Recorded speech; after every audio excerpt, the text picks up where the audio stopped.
मैं SC. Mishra from Mahatma Gandhi शिक्षण संस्थान Darbhanga. Good morning all of you. वर्ग दशम, विषय हिंदी, पाठ्य पुस्तक कृतिका, पाठ 2, पाठ जॉर्ज पंचम की नाक, लेखक कमलेश्वर, भाग 2। पाठ का सार। प्रस्तुत कहानी में उस समय की भारतीय सरकार की मानसिकता को व्यक्त किया गया है।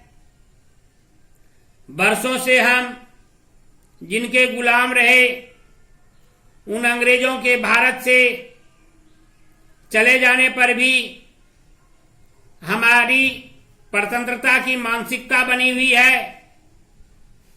ब्रिटेन की ठसक इतनी है कि वहां की रानी एलिजाबेथ के भारत आने पर हम अपनी सभी प्रक्रियाओं को छोड़कर उनके आगमन की तैयारी और स्वागत में संपूर्ण सरकारी तंत्र लग जाता है और जॉर्ज पंचम की टूटी नाक को लगाने के लिए अपनी नाक काटने को तत्पर दिखाई देते हैं।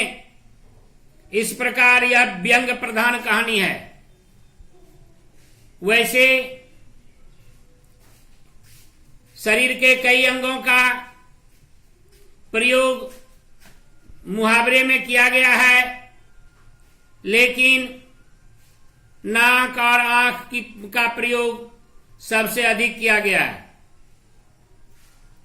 यहां जो हमारे पूर्वजों द्वारा अंग्रेजों की गुलाम मानसिकता के प्रति अपने सोच को प्रदर्शित किया गया है, उसके बारे में हम लोग इस कहानी में जानेंगे कि रानी एलिजाबेथ जब भारत आने वाली थी तो उनके शान शौकत में क्या क्या करने के लिए नहीं हमारे पूर्वज तैयार थे, यहां तक कि अपनी नाक कटाने तक के लिए तैयार थे। अपनी देश के महान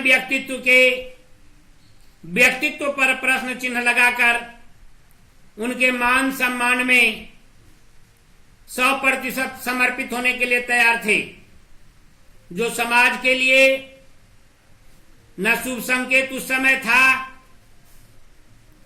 और अगर आज भी किन्हीं में यह सोच है तो वह समाज के लिए अच्छी संकेत नहीं होगी। रानी एलिजाबेथ के आगमन पर हड़कंप मच गया। इंग्लैंड की रानी एलिजाबेथ द्वितीय अपने पति के साथ भारत पधारने वाली थी। उनके आगमन की चर्चा रोज लंदन के अखबारों में हो रही थी। तैयारियां चल रही थी। रानी हिंदुस्तान, पाकिस्तान और नेपाल के दौरे पर कौन कौन सा सूट पहनेगी, इसे लेकर दर्जी परेशान था। उनके आने से पहले रानी के सेक्रेटरी आदि सुरक्षा की दृष्टि से दौरा कर लेना चाहते थे। फोटोग्राफरों की फौज तैयार हो रही थी। इंग्लैंड के अखबारों में जो भी खबरें छपती थी, वे सब खबरें दूसरे दिन हिंदुस्तानी अखबारों में चिपकी हुई नजर आती थी। यानी जो खबर रानी एलिजाबेथ के यात्रा के लिए छपती थी इंग्लैंड में, वह खबर दूसरे दिन भारतीय समाचार पत्र में देखने के लिए मिल जाता था कि रानी ने एक ऐसा हल्के रंग का सूट बनवाया है कि जिसका रेशमी कपड़ा हिंदुस्तान से मंगाया है, जिसका खर्च 400 पाउंड आया है। फिर तो रानी के नौकरों, बावर्चियों, खामसामों और अंगरक्षकों की पूरी जीवनियां अखबारों में छपने लगी। यहां तक कि शाही महल के कुत्तों की भी तस्वीरें अखबारों में छप गई। इस तरह शंख इंग्लैंड में बज रहा था, गुंज हिंदुस्तान में हो रही थी, राजधानी में तहलका मचा हुआ था। देखते ही देखते दिल्ली की काया पलट होने लगी।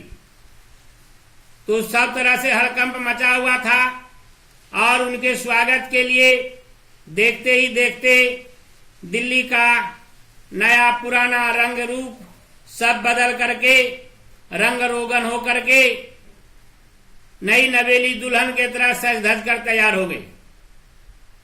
और यह तमाम बातें गुलाम मानसिकता का परिचायक था, जो यह समाज के लिए कभी शुभ संकेत नहीं हो सकता। धन्यवाद।